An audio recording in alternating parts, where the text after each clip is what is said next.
Hi, I'm Shel Israel. I write books and I speak about technology's relentless influence on work and life. I'd like to tell you today about my newest book, Lethal Generosity.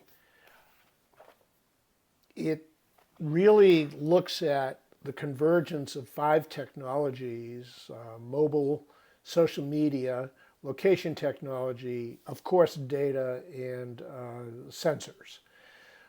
It looks at their convergence with the first generation of digital natives, the millennials, and how this changes the marketplace. The millennials are going to be around for the next 50 years. They're already a majority of the workplace. So they are your customers, they are your employees, and probably of greatest significance is they're going to be inventing the companies that compete with you. I look pretty deeply at three of the business models millennials have come up with so far. You've heard of a couple of them.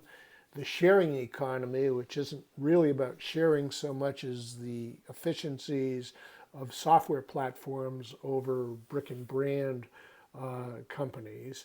The second is cause marketing, which is really based on the fact that most people like to do businesses with companies that do something of social significance, such as Tom's does for barefoot children.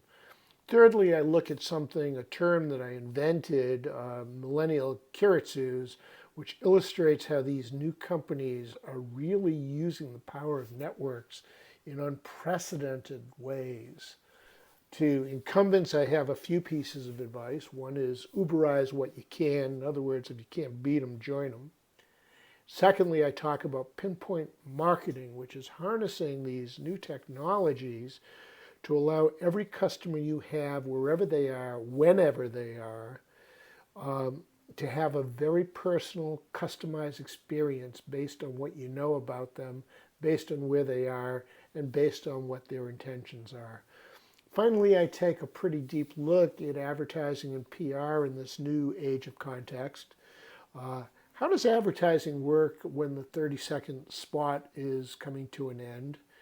And how does PR work when every person is a journalist and every company is a media company? I look deeply at this, and I hope that people who read my book will walk away understanding how they can develop better practices of their own to outdo the best practices that their competitors are using. Thanks. Hope I meet you someday.